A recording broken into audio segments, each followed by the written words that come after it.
নমস্কার বন্ধুরা, আমি হিমাদ্রি আর আপনারা দেখছেন ভূগোল যখন ভাবায়। গতকালকের একটি ঘটনা, যদিও সেটা ব্যক্তিগত, তবু সেখান থেকে আমার একটি উপলব্ধি আপনাদের শেয়ার না করে পারছি না। আমার মনে হয়েছে আপনাদের শেয়ার করা দরকার আছে। তো এই লকডাউনের বাজারে তারপর বেশ কয়েকদিন একটু নিরামিষ খাওয়ার জন্য হঠাৎ কালকে ইচ্ছে হলো যে একটু বিরিয়ানি হলে মন্দ হয় না। তো সেই প্রস্তাব যথারীতি গৃহিণীর কাছে রাখলাম এবং গৃহিণীর থেকে কিন্তু তার অনুমোদনও পাওয়া গেল। এবং গৃহিণী যেটা বলল যে তাহলে কিন্তু তোমাকে কিছু বাজার এনে দিতে হবে। তো বললাম ঠিকই আছে, বিরিয়ানি খাওয়ার যখন স্বাদ হয়েছে তখন সামান্য বাজার করতে আর কি আর কষ্ট আছে। তো কী কী বাজার না, গোলাপ জল, মিঠে আতর আর স্যাফরন, কেশর। তো কথা মতো সন্ধ্যেবেলায় কী করলাম, বেরিয়ে পড়লাম একটা বাজারের থলে নিয়ে। পাড়ার একটা দোকান আছে, গ্রামে বাড়ি, পাড়া, অনেকেরই ধারণা আছে পাড়া সম্পর্কে। তো সেখানে একজনের বাড়িতে, একটা কাকুর বাড়িতে মুদিখানা দোকান আছে। তো সেখানে গেলাম, তো কাকুকে বললাম যে এগুলো এগুলো পাওয়া যাবে?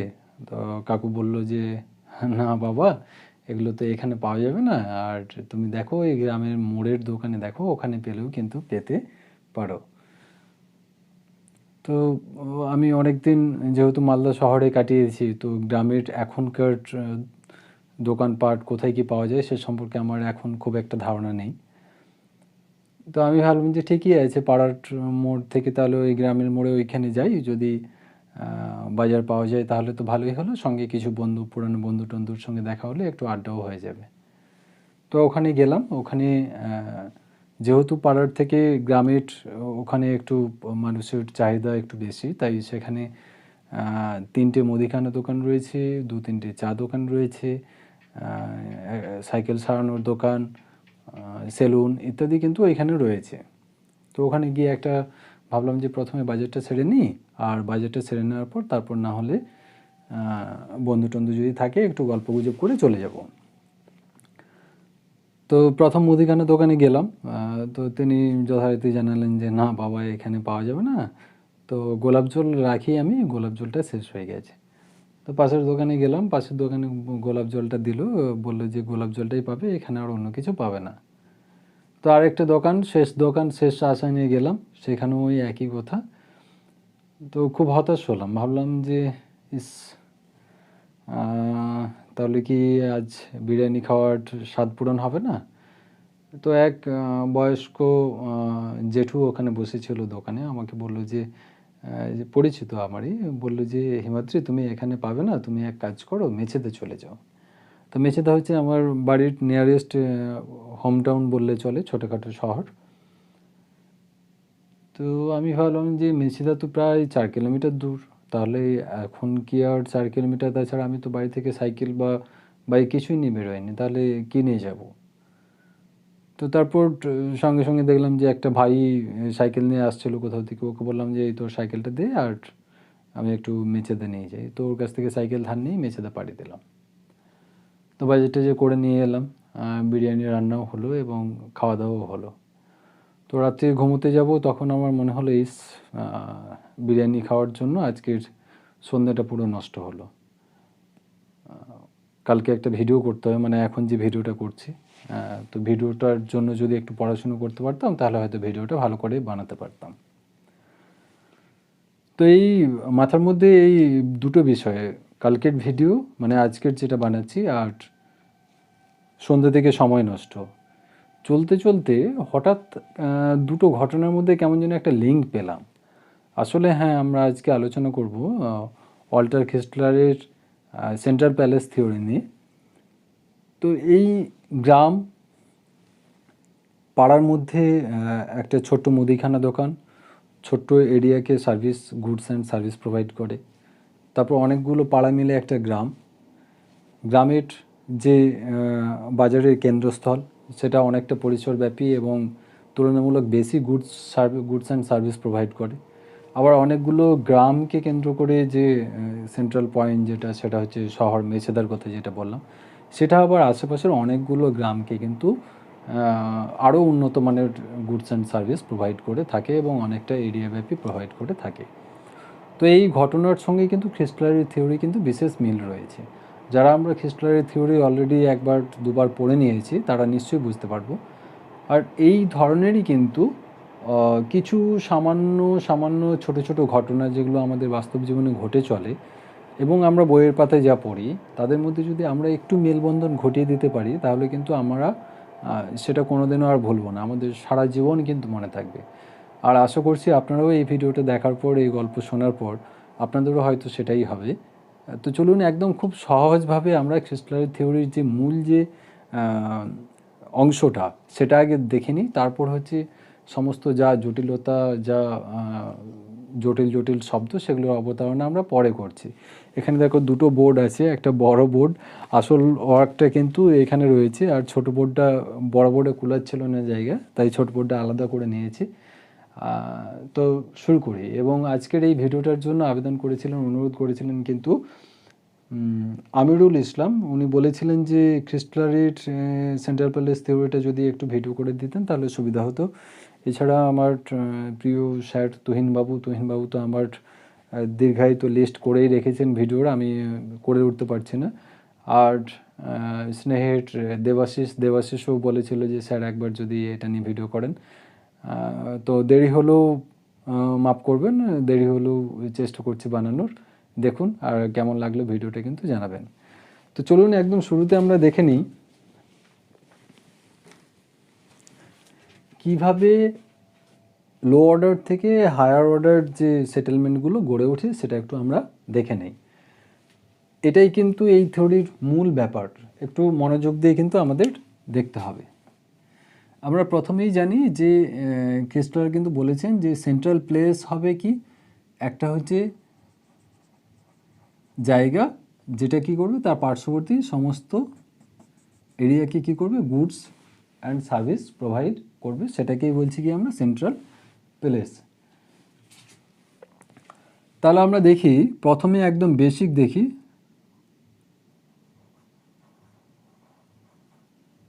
আমরা শুরু করি গ্রাম দিয়ে। এটা একটা গ্রাম, তাহলে গ্রামের এটা একটা কেন্দ্রস্থল। এখানে ওই যে বললাম কয়েকটা মুদিখানা দোকান, আমরা পাড়ার ইউনিটটা ছেড়ে দিয়েছি, গ্রাম থেকে শুরু করছি। তাহলে এটা একটা গ্রাম, গ্রামের একটি এরিয়া রয়েছে, এটি হচ্ছে গ্রামের এরিয়া। অর্থাৎ এই এরিয়াতে গ্রামের মানুষজনেরা চাষবাস করে, এই এরিয়াতে মানুষের ঘরবাড়ি আছে এবং এটি হচ্ছে গ্রামের কেন্দ্রস্থল। এখানে কিছু দোকানপাট রয়েছে যেখান থেকে গুডস অ্যান্ড সার্ভিস কিন্তু গ্রামের সমস্ত মানুষেরা কিন্তু নেয়। এর মধ্যে আবার অনেকগুলো পাড়া রয়েছে, পাড়ার কথা আর আমি বলছি না, গ্রাম থেকে শুরু করছি। এই ডিস্টেন্সটা কতটা, এটা হতে পারে 4 কিলোমিটার, আমরা 4 কিলোমিটারই ধরে নিলাম। তাহলে এই 4 কিলোমিটার রেডিয়াসে এইখানকার সমস্ত মানুষজন এখান থেকে কিন্তু গুডস অ্যান্ড সার্ভিস নিয়ে বা পেয়ে থাকে। এবার যখন এই অংশের জনসংখ্যা তুলনামূলক বেড়ে যাবে তখন কি হবে, তখন বসতি স্থাপন কিন্তু অন্য কোথাও গড়ে তুলতে হবে। তাহলে সেটা কোথায় গড়ে তোলা হবে, সেটা কি এইরকম দূরবর্তী কোনো স্থানে গড়ে উঠবে? কারণ নতুন বসতি স্থাপন হলে তাকে কিন্তু এই পুরানো বসতির থেকে কিন্তু সাহায্য নিতে হবে। তাহলে কি হবে, এরই কাছাকাছি কোনো একটা অংশে কিন্তু বসতি গড়ে উঠবে, নতুন বসতি, নতুন একটা গ্রাম তৈরি হবে। এখান থেকে কাছাকাছি হবে, কেন কাছাকাছি হবে, কারণ কাছাকাছি না হলে পরে কিন্তু এখান থেকে কিন্তু প্রাথমিকভাবে তাকে সাহায্য নিতে হবে। এবং এর যেহেতু 4 কিলোমিটার একটা এরিয়া আছে, তাহলে এরও কি হবে, একটা 4 কিলোমিটার এরিয়া থাকবে, কারণ এখানকার মানুষজনকেও তো চাষবাস করতে হবে, চাষবাস করে খেতে হবে। তাহলে দুটোর মধ্যে দূরত্ব কথা হচ্ছে 4 4 8 কিলোমিটার, একদম সহজ হিসাবে বললে, আমি গাণিতিক ব্যাখ্যাতে যাচ্ছি না। তাহলে 8 কিলোমিটার, এখানে একটা পাড়া, এখানে একটা গ্রাম তৈরি হলো। তাহলে এই একটা গ্রাম, এই একটা গ্রাম। আবার এই দুটোর জনসংখ্যা বৃদ্ধি হলে তাহলে আর একটা গ্রামের দরকার, সেটা কি হবে, এই দুটো থেকে সমদূরত্ব মেনটেন করে কি হবে, সেটি তাহলে তৈরি হবে এই স্থানে। বুঝে গেল? তারও একটা এরিয়া আছে 4 কিলোমিটার।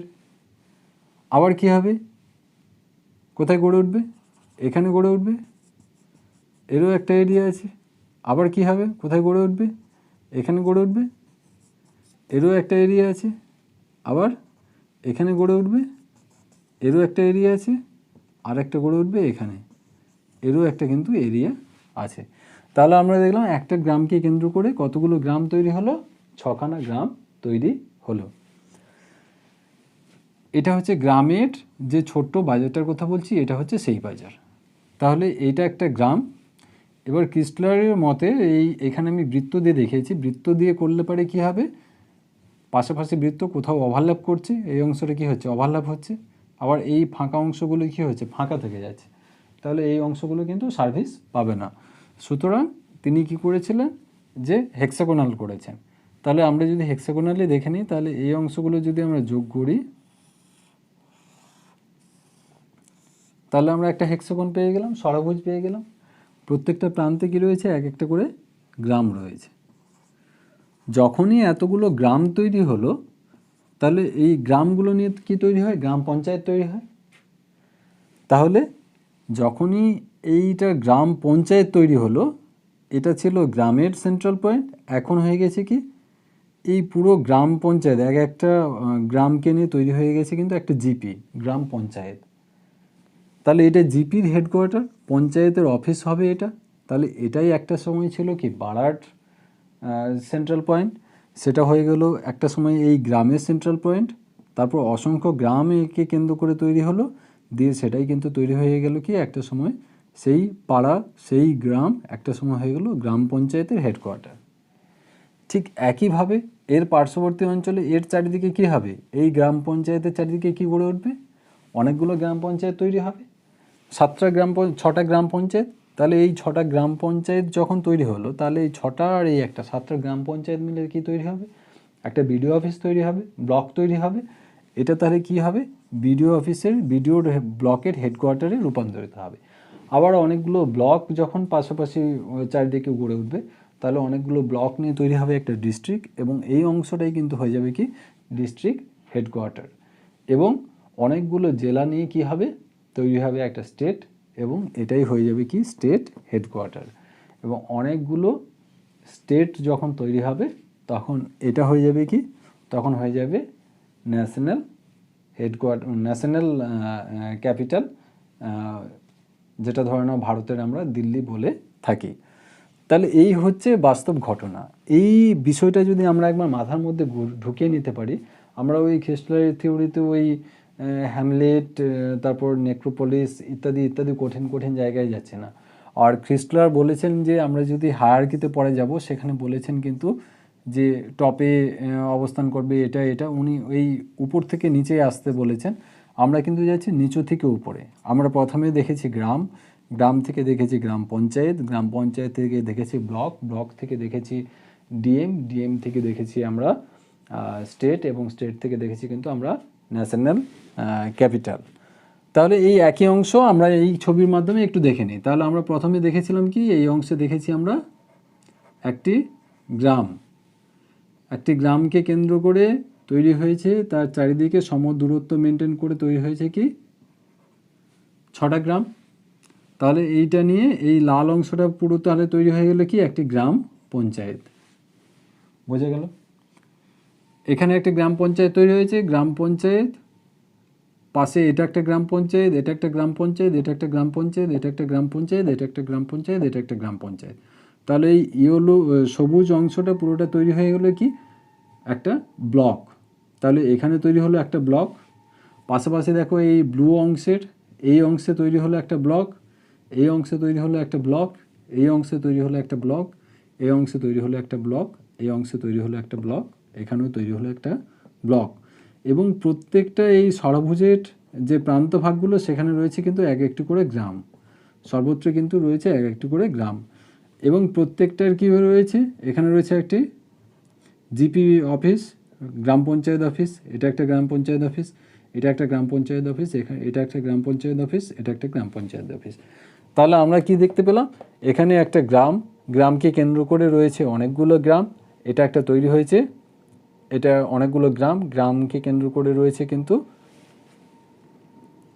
এখানে যেমন একটা গ্রাম পঞ্চায়েত তৈরি হয়েছে, এটা একটা গ্রাম পঞ্চায়েত, এটা একটা গ্রাম পঞ্চায়েত, এটাও একটা গ্রাম পঞ্চায়েত, তাহলে অনেকগুলো গ্রাম পঞ্চায়েতের সমন্বয়ে তৈরি হয়েছে এটা একটা ব্লক। একইভাবে তার চারিদিকে তৈরি হয়েছে আরও 6টা ব্লক, তাহলে এই 7টা ব্লক নিয়ে তৈরি হবে কি একটা জেলা। তাহলে এই ব্লকের যে হেডকোয়ার্টার সেটাই হয়ে যাবে ডিস্ট্রিক্ট হেডকোয়ার্টার। আবার অনেকগুলো জেলা নিয়ে যখন তৈরি হবে তখন এটা হয়ে যাবে স্টেট ক্যাপিটাল। আবার অনেকগুলো স্টেট নিয়ে যখন তৈরি হবে এর চারিদিকে তখন হয়ে যাবে কিন্তু এটা ন্যাশনাল ক্যাপিটাল। এটাই কিন্তু এই থিওরিতে বোঝার মূল বিষয়। এটা যদি একবার আমরা মাথার মধ্যে ঢুকে নিতে পারি তাহলে কিন্তু আমাদের বাকি থিওরিটা বুঝতে কোনো সমস্যা হবে না। তো চলুন এবার আমরা থিওরির যে পরিভাষা রয়েছে সেগুলো একটু বুঝে নেওয়ার চেষ্টা করি। এবং আমাদের মাথায় রাখতে হবে যখন আমরা প্রিন্সিপালগুলো আলোচনা করব এই অর্ডারটা কিন্তু আমরা মেনটেন করব। আমরা খ্রিস্টলারি অর্ডারটা না মেনটেন করে আমরা কিন্তু এই গ্রাম থেকে শুরু করে গ্রাম পঞ্চায়েত, ব্লক এবং ডিএম এবং তারপর রাজ্য, তারপর জাতীয় স্তর সেটা কিন্তু আলোচনা করব।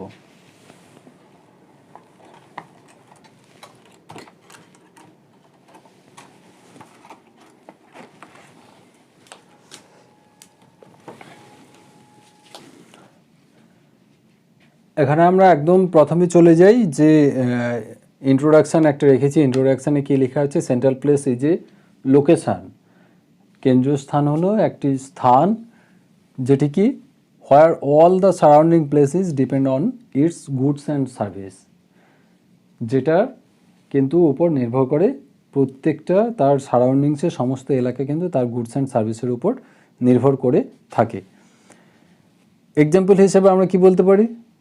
আমরা বলতে পারি ওই ব্লকের হেডকোয়ার্টারের উপর সমস্ত ব্লকের মানুষেরা ডিপেন্ড করে থাকে। এখানে যখন আমরা প্রিন্সিপালে যাব তখন বিষয়টা আলাদা আলাদাভাবে ফ্যাক্টরগুলো আলোচনা করব। তাহলে পাড়ার পরিষেবা কে দেয়? পাড়ার কেন্দ্রীয় স্থল, অর্থাৎ ওই পাড়ার মুদিখানা দোকান।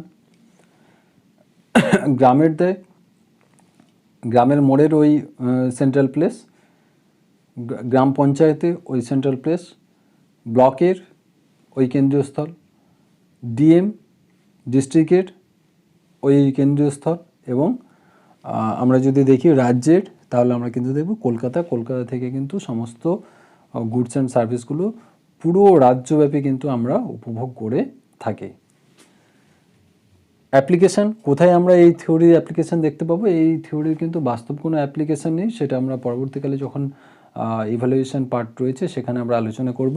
তাহলে এই থিওরি করে কি? Special arrangement distribution of human settlement.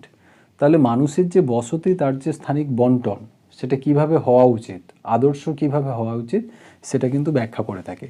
Relationship between the minimum settlement human settlement of different size দেওয়ার economic activities with population number and geographical distribution of cities. তাহলে শহরগুলো কিভাবে একটার থেকে আরেকটা সমদূরত্ব মেনটেন করে গড়ে ওঠে এবং তাদের যে পারস্পরিক সম্পর্ক সেই সম্পর্কগুলো কিন্তু আমরা এই থিওরির মাধ্যমে কিন্তু জানতে পারি। তারপর রেখেছি দেখো এই থিওরি আমরা কার হাত ধরে পেয়েছি? আমরা 1930 আগে কিন্তু অনেকের হাত ধরে কিন্তু এই একটা আইডিয়াল বসতি কিভাবে গড়ে ওঠা উচিত একটা সেই ধরনের চেষ্টা কিন্তু অনেকেই চালিয়েছেন, কিন্তু প্রথম যিনি আলোকপাত করেন তিনি হচ্ছেন ওয়াল্টার ক্রিস্টলার। তার জন্ম হচ্ছে 1893 এবং 1969 সালে তিনি মারা যান। তিনি ছিলেন একজন জার্মান জিওগ্রাফার এবং ফার্স্ট ওয়ার্ল্ড ওয়ারেও তিনি কিন্তু পার্টিসিপেট করেছিলেন। তো তিনি কাজ করছিলেন, কী নিয়ে কাজ করছিলেন? Work on the role of towns. টাউনের কি রোল রয়েছে as a geographic economic units, ভৌগোলিক অর্থনৈতিক একক হিসাবে টাউনের কি ভূমিকা রয়েছে এটা নিয়েই তিনি কিন্তু কাজ করছিলেন। এবং তিনি অ্যানালাইজ করার চেষ্টা করছিলেন the relationship between towns of the same region. একই অঞ্চলে শহরগুলোর মধ্যে কিন্তু যে সম্পর্ক সেটা কিন্তু তিনি বোঝার চেষ্টা করছিলেন এবং সেখান থেকে তিনি কি করলেন? The structure of settlement in the southern Germany নামে একটি পেপার তৈরি করলেন এবং 1932-তে ইউনিভার্সিটি অফ ইয়ার্নজেনে তিনি সাবমিট করেন এবং 1933-তে কিন্তু তার এই থিওরি পাবলিশড হয়। এবং প্রথম দিকে খুব একটা সাড়া না ফেললেও কিন্তু পরবর্তীকালে এই থিওরির গুরুত্ব কিন্তু আমরা বুঝতে পারি। এই থিওরিতে কতগুলো কঠিন কঠিন শব্দ রয়েছে, টার্ম রয়েছে, সেই টার্মগুলো একটু জেনে নিই আমরা কী কী টার্মোলজি রয়েছে এখানে। সেন্ট্রাল প্লেস, সেন্ট্রাল প্লেস তাহলে কি বলবো? Central place is a place, সেটা কি হয়? মার্কেট, একটি বাজার, যেটা কি হবে? Exchange of goods and service, যেখানে সমস্ত গুডস অ্যান্ড সার্ভিস এক্সচেঞ্জ হয়ে থাকে। অর্থাৎ আমরা দেখেছি যে পণ্য বিনিময় 1930-তে যদি যাই বা তারও আগের কথা যদি বলি, তাহলে সেখানে কি হতো? গ্রামাঞ্চলে আমরা কি দেখি? সেখানে কিন্তু পণ্য আদান প্রদান হয়, কেউ ডিম দিয়ে তার বদলে শাকসবজি কিনছে, এই ধরনের ব্যাপার ছিল। তো তাহলে মার্কেটে কিন্তু গুডস অ্যান্ড সার্ভিস কী হয়? সেখানে আদান প্রদান হয়। সেন্ট্রালিটি কি? সেন্ট্রালিটি হচ্ছে ইজ এ ক্রুশিয়াল, একটি খুবই গুরুত্বপূর্ণ। কেন না? সেন্ট্রালিটি কিন্তু স্থির করে থাকে কোথায় আরবান যে শহর অঞ্চল গড়ে উঠবে এবং তার এরিয়া কতটা হবে, সেটা কিন্তু এই সেন্ট্রালিটি কিন্তু এই যে কেন্দ্রীয় ভবনের যে প্রবণতা সেটাই কিন্তু ঠিক করে দেয়। হিন্টারল্যান্ড, হিন্টারল্যান্ড হচ্ছে refers to the area surrounding a central place from which consumer are drawn. তাহলে একটা কেন্দ্রীয় স্থান পার্শ্ববর্তী যে অঞ্চল থেকে মানুষজন সেখানে সুবিধা নিতে যান, সেটাকেই বলা হচ্ছে কি? হিন্টারল্যান্ড। ওই সমগ্র অঞ্চলটাকে হিন্টারল্যান্ড বলা হচ্ছে ওই সেন্ট্রাল প্লেসের। এরপর আমরা দেখব যে লো অর্ডার এবং হাই অর্ডার। লো অর্ডার অর্থাৎ আমরা যে শুরু করেছিলাম গ্রাম থেকে, পাড়া থেকে, সেটা লো অর্ডার, এবং যত উপরে যাব এবং টপ হচ্ছে হাই অর্ডার। তাহলে এই লো অর্ডার আইটেম কি? Basic item. পাড়ার দোকানে আমরা কি পাবো? একটা বিস্কিটের প্যাকেট কিনতে আমাকে বাইরে যেতে হবে না, আমি পাড়ার দোকানেই পাবো। লো অর্ডার ফাংশন বলতে কি দেখতে পাবো? এখানে গ্লসারি থাকবে, মুদিখানা দোকান থাকবে, একটা প্রাইমারি স্কুল থাকবে, ইত্যাদি এগুলো থাকবে। লো অর্ডার সেটেলমেন্ট আমরা কি দেখব? রুরাল অর্থাৎ গ্রামাঞ্চল। High order item specialised item. একটা এসি কিনতে গেলে কিন্তু আমাদেরকে শহরে যেতে হবে, ওপরের দিকের সেটেলমেন্টে কিন্তু যেতে হবে। High order function university, hospital, এগুলো পেতে হলে, শপিং মল ইত্যাদি পেতে হলে কিন্তু আমাদেরকে শহরে যেতে হবে। হাই অর্ডার সেটেলমেন্ট আরবান অর্থাৎ শহরাঞ্চলকে বলা হয়েছে। এছাড়া আছে স্ফিয়ার অফ ইনফ্লুয়েন্স অর্থাৎ is the area around each settlement that comes under its economic, social and political control.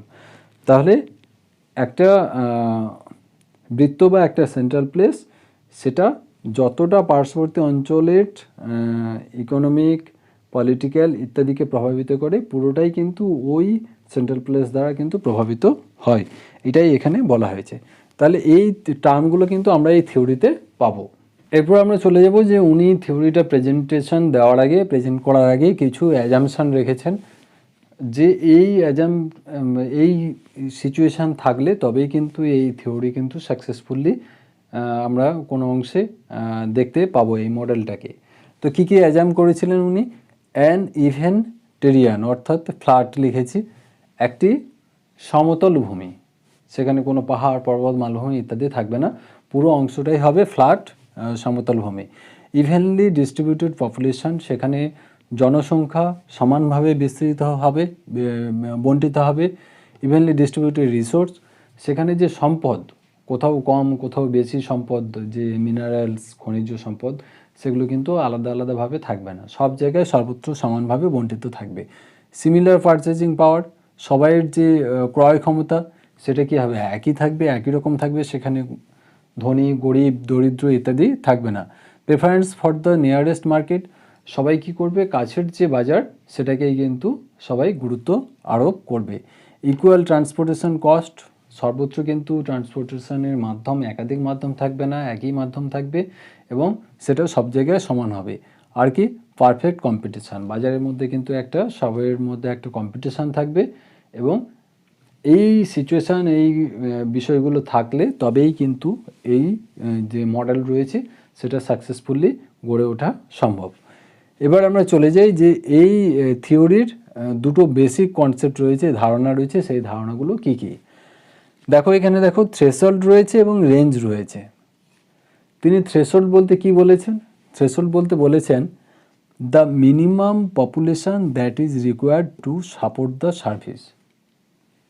তাহলে সব থেকে কম মানুষ যেটা কিন্তু ওই সার্ভিসটাকে সাপোর্ট করতে যেটুকু মানুষ লাগবে, সেই সংখ্যাটাকে তিনি কি বলেছেন? থ্রেশহোল্ড। একটা উদাহরণ হিসেবে দিই যে একটা হসপিটাল তার সার্ভিস প্রোভাইড করার জন্য লাগবে ধরে নিলাম 25 জন ডাক্তার, এবং সেই হসপিটালটা কতজন পেশেন্ট এলে হসপিটালটা ফুলফিল হবে? মোটামুটি 2500।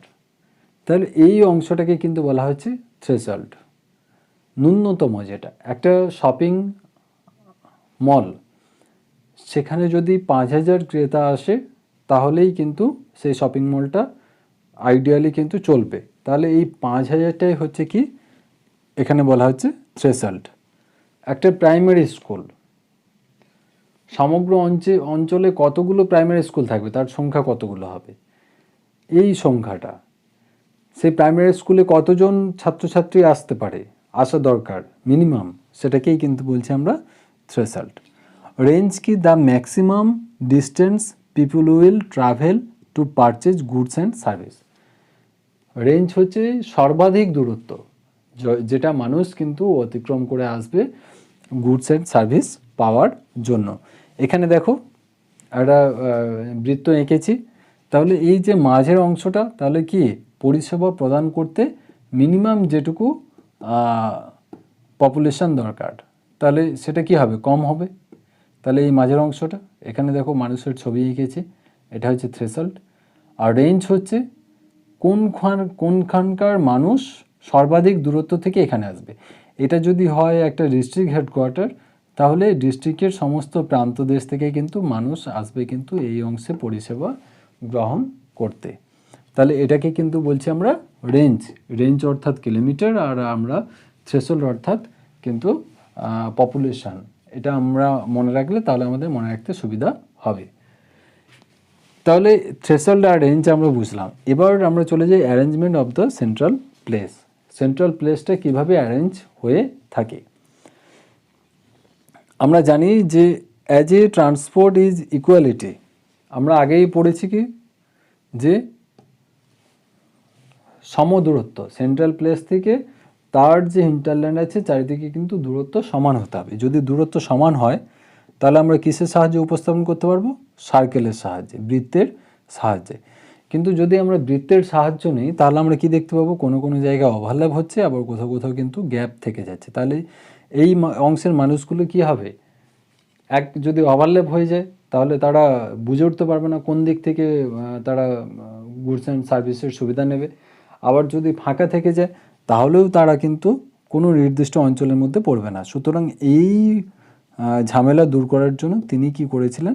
যে বৃত্তের কাছাকাছি ষড়ভুজ হতে পারে, এখান থেকে কিন্তু এই অংশের দূরত্ব আর এই অংশের দূরত্ব কিন্তু সমান হবে না। এই অংশের দূরত্ব একটু বেশি হবে, এই অংশের দূরত্ব একটু কম হবে। কিন্তু উনিও বলেছেন যে হ্যাঁ এটাই সমান আমরা ধরে নেব। তাহলে বৃত্ত করলে কি হবে? তার রেজাল্ট দেখতে পাই কি? আনসার্ভড অর ওভারসার্ভড এরিয়া। এইটাকে সলভ করার জন্য তিনি কি করেছিলেন? হেক্সাগোনাল স্ফিয়ারের কথা বলেছেন, এবং সেখানে কিন্তু আমরা দেখতে পাচ্ছি যে কোনো অংশ কিন্তু ওভারল্যাপ হচ্ছে না, আর কোনো অংশ কিন্তু বাদও থেকে যাচ্ছে না। এরপর উনি বলেছেন কিছু ক্রম বলেছেন, যে সেটেলমেন্টগুলো যে গড়ে উঠবে তার ক্রম কি হবে। সেই ক্রমে দেখো প্রথমে আছে হ্যামলেট অর্থাৎ ওই যে আমরা পাড়ার কথা বলেছিলাম, কিছুটা পাড়ার মতোই আর কি ট্রাম। হ্যামলেট আমরা দেখতে পাবো একদম তলায়। হ্যামলেটের সংখ্যা তাহলে কি হবে? পাড়ার সংখ্যা কি হবে? সব থেকে বেশি হবে, এবং সেখানে কি হবে? ফিউয়েস্ট গুডস অ্যান্ড সার্ভিস, খুব স্বল্প গুডস অ্যান্ড সার্ভিস পাওয়া যাবে। তারপরে দেখো অনেকগুলো পাড়া নিয়ে তৈরি কি হবে? কি গ্রাম। দেখো ভিলেজ তাহলে কি হবে? অনেকগুলো হ্যামলেট, এবং হ্যামলেটে যা গুডস অ্যান্ড সার্ভিস প্রোভাইড করতো সেটা plus some additional goods and service provide করবে। তারপরে দেখো টাউন, তাহলে অনেকগুলো গ্রাম নিয়ে তৈরি হলো একটা শহর টাউন। সেখানে কি হবে? হ্যামলেট থাকবে, ভিলেজ থাকবে। হ্যামলেট এবং ভিলেজ যে সার্ভিস প্রোভাইড করে সেটা তো থাকছেই, তার সঙ্গে আরও কিছু অতিরিক্ত গুডস অ্যান্ড সার্ভিস প্রোভাইড করবে। তারপরে দেখো টাউনের পর সিটি, তাহলে অনেকগুলো টাউন মিলে তৈরি হয়েছে একটা সিটি। সেখানে থাকছে হ্যামলেটও থাকছে, ভিলেজও থাকছে, টাউনও থাকছে, এবং হ্যামলেট, ভিলেজ, টাউন যা পরিষেবা প্রদান করে সেগুলো তো থাকছেই, তার সঙ্গে অতিরিক্ত কিছু গুডস অ্যান্ড সার্ভিস কিন্তু থাকছে, এবং তারও উপরে তিনি কল্পনা করেছেন রিজিওনাল ক্যাপিটাল বা মেট্রোপলিসের কথা কিন্তু বলেছেন। তাহলে এটাকেই বলছি আমরা কি, হায়ারার্কি, যেটা আমরা সাইজ অফ সেটেলমেন্ট বলতে পারি, সেটেলমেন্টের সাইজ অনুযায়ী। তাহলে এখানে আমরা একটা জিনিস দেখলাম, নিচে সংখ্যা বেশি, যত আমরা হায়ার অর্ডার যাচ্ছি সংখ্যাটা কি হচ্ছে, ক্রমশ কিন্তু কম হচ্ছে। অর্থাৎ সমগ্র ভারতে আমরা যদি দেখি তাহলে ন্যাশনাল ক্যাপিটাল কিন্তু একটাই দিল্লি, স্টেট ক্যাপিটাল অনেকগুলো, আবার প্রত্যেকটা স্টেটের মধ্যে ডিস্ট্রিক্ট হেডকোয়ার্টার কিন্তু অসংখ্য, ডিস্ট্রিক্টের মধ্যে আবার অনেক ব্লক, ব্লকের মধ্যে আবার অনেক গ্রাম, অনেক গ্রামের মধ্যে আবার পাড়ার সংখ্যা অনেক, অর্থাৎ পাড়া অনেক বেশি প্রশস্ত, তারপর গ্রাম, তারপর গ্রাম পঞ্চায়েত, তারপর ব্লক, এইভাবে যত উচ্চতায় যাব তত কিন্তু তার সংখ্যাটা কমতে থাকবে। এখানে কিছু ডিস্টিংক্ট রুলস রয়েছে, কিছু স্বতন্ত্র নিয়ম রয়েছে, সেই নিয়মগুলো কি আছে একটু দেখে নিই। প্রথম দেখো, the larger the settlement are in size the fewer in number they will be. তাহলে সেটেলমেন্টের যত বড় হবে, লার্জার, আমরা যদি দেখি সিটি, শহর, তার এরিয়া কী হবে, অনেক বড় হবে। বড় হওয়া মানে কি, তার সংখ্যা কী হবে, অনেক কম হবে। তাহলে একটা রাজ্যের মধ্যে শহরের সংখ্যা কিন্তু অনেক কম হবে, আবার গ্রাম ছোট, তার সংখ্যা অনেক বেশি। সেখানে আমরা কি দেখছি, the larger the settlements grow in size the greater the distance between them. তাহলে লার্জার সেটেলমেন্ট হলে একটা লার্জার সেটেলমেন্টের সঙ্গে আরেকটা লার্জার সেটেলমেন্টের দূরত্ব কী হবে, বেশি হবে। একটা শহর থেকে আরেকটা শহরের দূরত্ব কিন্তু বেশি হবে, কিন্তু একটা গ্রামের সঙ্গে আরেকটা গ্রামের দূরত্ব কিন্তু কম হবে। তারপর 3 নম্বরে আমরা কি রেখেছি, as a settlement increases in size the range and number of its function will increases.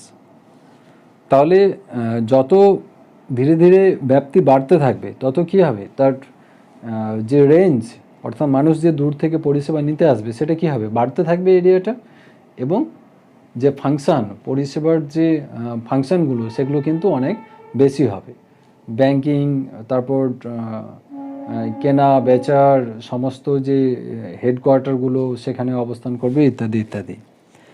As a settlement increases in size, the number of higher order service will also increase, specialized.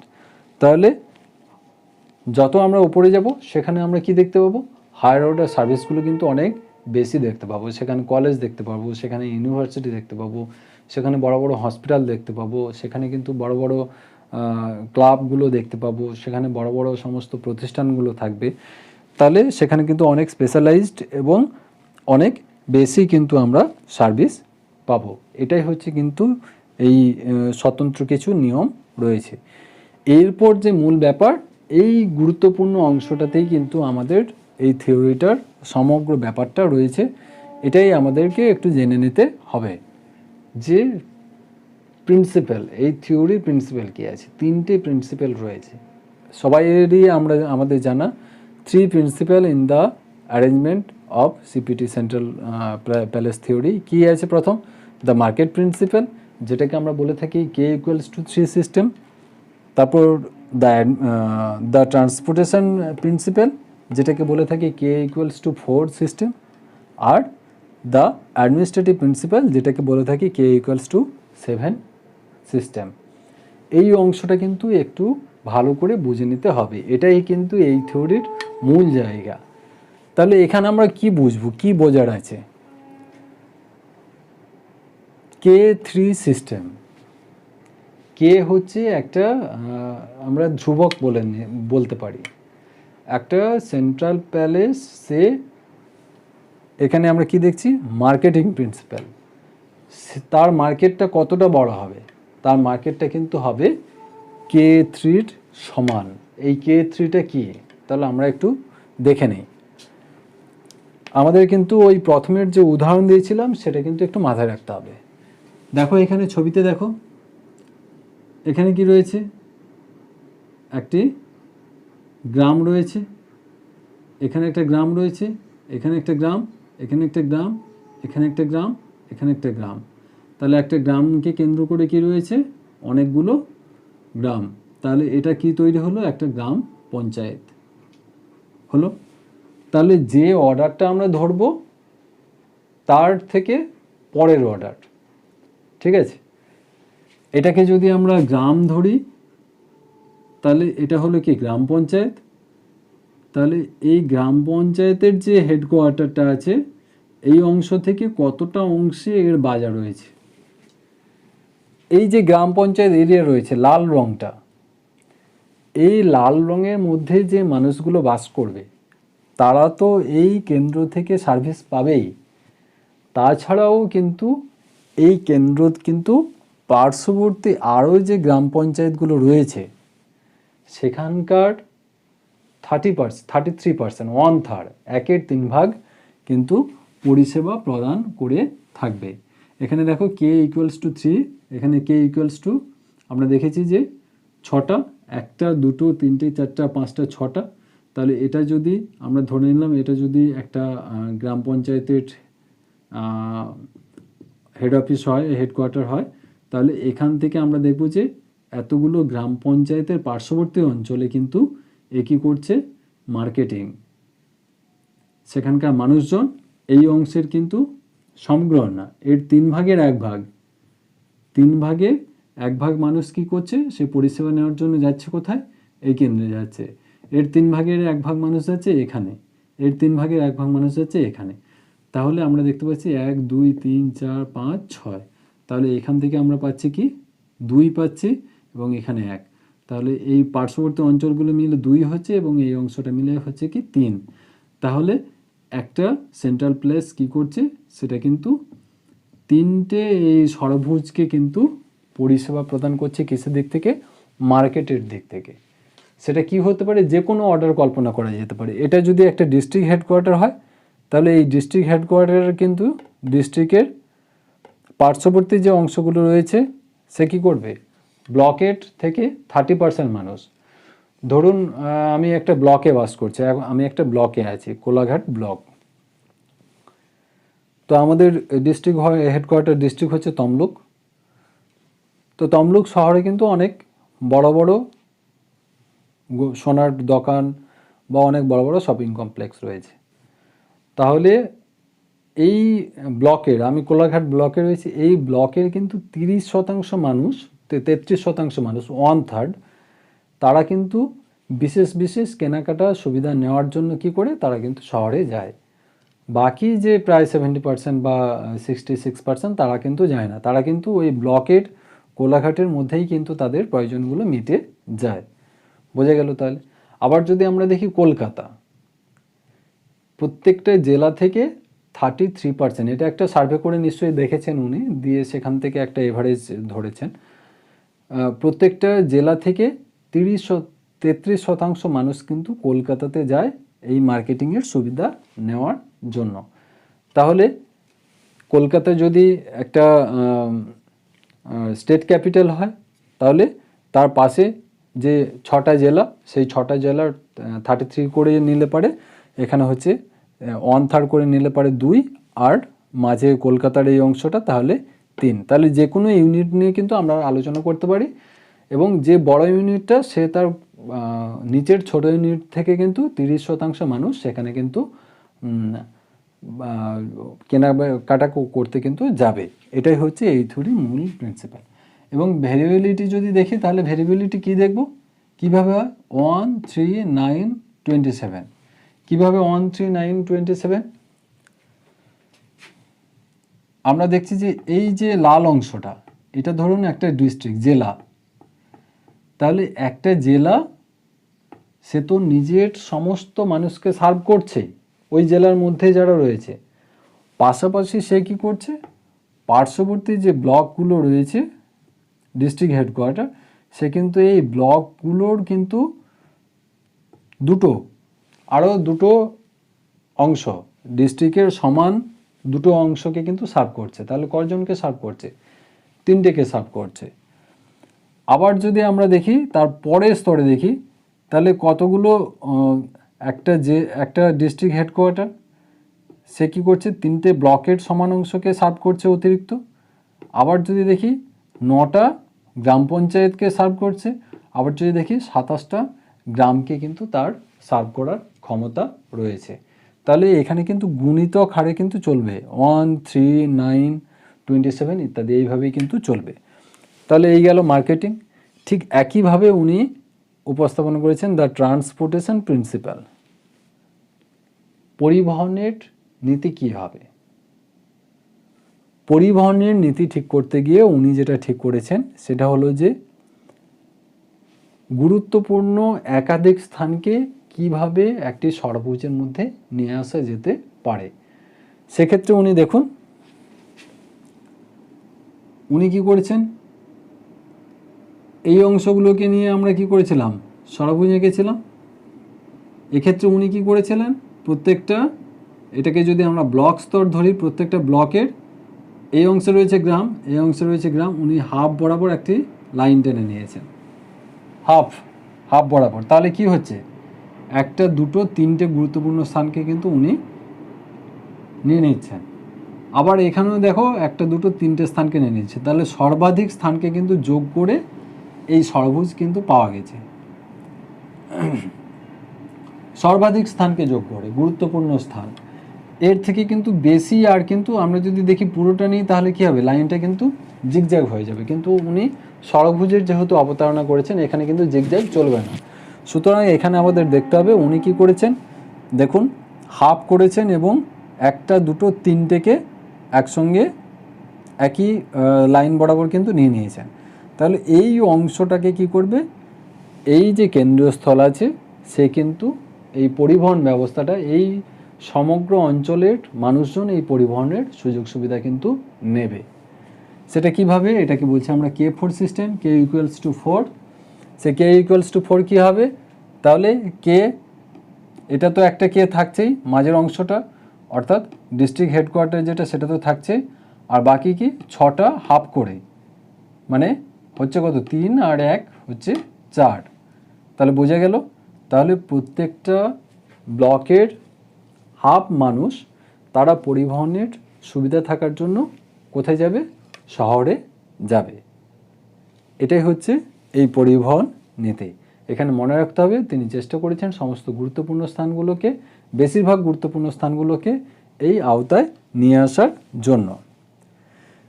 আরেকটা কথা এখানে বলিনি যে এই তো 1/3 তো তাহলে serve করছে সেন্ট্রাল প্লেস, তাহলে বাকি যে 2/3 সেটা তাহলে কী হবে, বাকি 2/3টা যে যার নিজে কিন্তু সার্ভিস দেবে। ওই 2/3 মানুষ তারা কিন্তু ওই সেন্ট্রাল প্লেসে সুবিধা নিতে যাবে না, শপিং করতে তারা কিন্তু তমলুক যাবে না, তারা কিন্তু কোলাঘাট থেকেই তাদের সাফিসিয়েন্ট। এখানেও এই হাফ মানুষ কিন্তু পরিবহনের সুবিধা নিয়ে এই সেন্ট্রাল প্লেসে যাবে, বাকি মানুষ কিন্তু এই নিজস্ব যে এলাকা রয়েছে সেইখানকার গুডস অ্যান্ড সার্ভিস নিয়ে কিন্তু তারা খুশি থাকবে। তারপর লাস্ট যেটা দ্য অ্যাডমিনিস্ট্রেটিভ প্রিন্সিপাল, যেটাকে বলছি K ইকুয়ালস টু 7 সিস্টেম। এটা তো স্বাভাবিক, আমরা দেখেছি একটা হেক্সাগনকে কেন্দ্র করে তার চারিদিকে 6টা হেক্সাগন তৈরি হয়েছে। তাহলে এই 6টা হেক্সাগনকে তো অ্যাডমিনিস্ট্রেটিভ সুবিধা তো দিতেই হবে, সেখানে তো কোনো অংশ তো বাদ দেওয়া যাবে না। তাহলে 6টা আর একটা নিয়ে তৈরি হয়েছে কি এই K7 সিস্টেম। কিন্তু এখানে একটা ব্যাপার রয়েছে, যদি আমরা দেখি যে এই যে 7টা মাঝে একটা আর 6টা, তাহলে কি আমরা লাইনগুলো কি দেখতে পাচ্ছি, জিগজ্যাগ দেখতে পাচ্ছি। কিন্তু উনি তো জিগজ্যাগ লাইনের কথা বলেননি, উনি বলেছেন হেক্সাগনের কথা। তাহলে হেক্সাগন তাহলে কীভাবে সম্ভব হবে, হেক্সাগন কিন্তু সম্ভব হবে। কিভাবে সম্ভব হবে না, আমরা জানি যে আমাদের যাদের গ্রামে বাড়ি রয়েছে, অনেক সময় আমরা দেখি যে আমাদের কিছুটা জমি পাশের গ্রামে রয়েছে, বা একই গ্রামের কিছুটা অংশ এই ব্লকে, কিছুটা অংশ এই ব্লকে, এইরকম কিন্তু এখনও কিন্তু বিভিন্ন জায়গায় আমরা লক্ষ্য করে থাকি। এটা হচ্ছে কারণটা হচ্ছে এই জায়গাতেই উনি কি করেছে, দেখো এই যে হেক্সাগনগুলো রয়েছে তার এই অংশটা, এই গ্রিন অংশটাকে কী করছেন, পাশের অঞ্চলকে দিয়ে দিয়েছে, পাশের যে ডিস্ট্রিক্টটা রয়েছে তাকে দিয়ে দিয়েছেন এই অংশটা, এবং ওই ডিস্ট্রিক্টের ওই ব্লকের সমান এই অংশটা কিন্তু উনি নিয়ে নিয়েছেন। তাহলে কিন্তু দেখো আমরা কিন্তু এখানে কিন্তু একটা হেক্সাগন কিন্তু পেয়ে যাচ্ছি। কিছুটা অংশ উনি দিয়ে দিয়েছেন আর কিছুটা অংশ কিন্তু উনি অন্যের থেকে নিয়ে নিয়েছেন। তাহলে কিন্তু কোনো অংশটা কিন্তু ফাঁকা থাকলো না, পুরো অংশটাই কিন্তু এই অ্যাডমিনিস্ট্রেটিভ কিন্তু পেল। এটাই হচ্ছে K7 সিস্টেম। এবং সবগুলোতেই কি হবে 1, 4, 16, 64 এভাবে ক্রমশ হায়ার অর্ডার, তারপর নেক্সট হায়ার অর্ডার, তারপর নেক্সট হায়ার অর্ডার, এই করে করে যত নিচের দিকে যাবে সংখ্যা তত বাড়তে থাকবে। আর এখানেও কিন্তু 1, 7, 49 এইভাবে কিন্তু চলতে থাকবে। তাহলে এই গেল কিন্তু এই অ্যাডমিনিস্ট্রেটিভ প্রিন্সিপাল। তাহলে K3, K4 বা K7 সিস্টেম, এটা নিয়ে আমাদের বুঝতে আশা করি অসুবিধা হবে না। এরপর আমরা একদম প্রায় শেষের পথে চলে এসেছি। এই থিওরির ইভালুয়েশন, যতই বলি আমরা থিওরির কিছু তো ক্রিটিসিজম থাকবে এবং তার কিছু অ্যাডভান্টেজেস থাকবে। কী কী অ্যাডভান্টেজ আছে একটু আমরা জেনে নিই। Describing the special pattern of urbanisation, তাহলে আরবানাইজেশন নগরায়নের যে প্যাটার্ন কী হবে, আইডিয়াল প্যাটার্ন কী হবে, সেটা কিন্তু এই থিওরি যথেষ্ট সুন্দরভাবে কিন্তু ডেসক্রাইব করে থাকে। Describing the location of trade and service activity, বাণিজ্য এবং পরিষেবা কোথায় কিভাবে গড়ে উঠবে সেটাও কিন্তু এই থিওরি বর্ণনা করে থাকে। Describing consumer market oriented manufacturing, consumer ক্রেতা কেন্দ্রিক যে বাজার, সেটাকে কেন্দ্র করে কিন্তু পণ্য উৎপাদন একটা মডেল তৈরি করা যেতে পারে। Relevant information about what kind of trade or service will likely work, কোন ধরনের বাণিজ্য বা কোন ধরনের পরিষেবা কিন্তু সেখানে পাওয়া যাচ্ছে, সেটা কিন্তু এই থিওরির সাহায্যে আমরা বুঝতে পারবো। এবার যদি আমরা লিমিটেশানে যাই, লিমিটেশান বলতে গেলে তিনি যে আইডিয়াল সিচুয়েশনের কথা বলেছেন, তার যে অ্যাজাম্পশনগুলো ছিল, তিনি যে ধারণাগুলো দিয়েছেন, সেই ধারণাগুলো কিন্তু বাস্তবে পাওয়া খুবই মুশকিল ব্যাপার। সুতরাং এই যে একটা সমতল ভূমিভাগ কোথাও সম্ভব হবে, মিনারেলসগুলো সর্বত্র সমানভাবে, রিসোর্স সর্বত্র সমানভাবে বণ্টিত হবে না, সর্বত্র সমানভাবে বণ্টিত কিন্তু পাওয়া যাবে না। এখানে আমরা দেখো লিমিটেশনে কী কী রেখেছি। Large areas of flat land are rarely exist, পাওয়া যায় না। ট্রান্সপোর্ট ইজ আনইভেন, পরিবহন সর্বদা সমান পাওয়া যায় না। There are many errors of transportation cost can not be proportional to the distance, তাহলে সর্বত্র কিন্তু ট্রান্সপোর্টেশন কস্ট একই হবে না, সেখানে কিন্তু অনেক ফ্যাক্টর আছে। পিপুল and wealth are not evenly distributed, তাহলে মানুষ জনগণ কিন্তু সর্বত্র সমানভাবে বণ্টিত থাকে না, সেখানে মানুষ সুযোগ সুবিধাকে কেন্দ্র করে সেখানে জনবসতি গড়ে তোলে। Do not always go to the nearest place, মানুষ সবসময় কিন্তু নিয়ারেস্ট প্লেসে যে সবসময় কেনাবেচা করতে যাবে, কেনাকাটা করতে যাবে, তা কিন্তু হয় না, মানুষের মর্জির ওপরেও সেটা অনেকটা নির্ভর করে। Purchasing power of people differs, purchasing power সবাইয়ের ক্রয় ক্ষমতা একই থাকে না। Perfect competition is unreal, perfect competition বলে এখানে আমরা বাস্তবে কিছু দেখতে পাই না, এখানে সবাই অতিরিক্ত লাভ, সর্বাধিক লাভের চেষ্টা করে থাকে। শপিং হ্যাবিটস হ্যাভ চেঞ্জ, মানুষের যে কেনাকাটার যে বৈশিষ্ট্য সেটা কিন্তু সর্বদাই পরিবর্তন হতে থাকে। সুতরাং এই সমস্ত বিষয়গুলো আলোচনা করার পর আমাদের মনে হচ্ছে কি যে এই থিওরি, এই মডেল কিন্তু বাস্তবে পাওয়া খুবই মুশকিল ব্যাপার। তবে কি এই থিওরির কিন্তু নতুন কোনো বসতি স্থাপনের ক্ষেত্রে কিন্তু মাথায় রেখে আমরা আইডিয়ালি গড়ে তুলতে পারি। এই থিওরি বাস্তব না হলেও আমরা একটা কথা দিয়ে শেষ করতে পারি, models are not real but they help us understand reality, মডেলটা বাস্তব নয়, কিন্তু এই মডেলগুলো আমাদেরকে বাস্তব বোঝার ক্ষেত্রে কিন্তু অনেকটাই সাহায্য করে থাকে। সবাই সুস্থ থাকবেন, ভালো থাকবেন, ধন্যবাদ।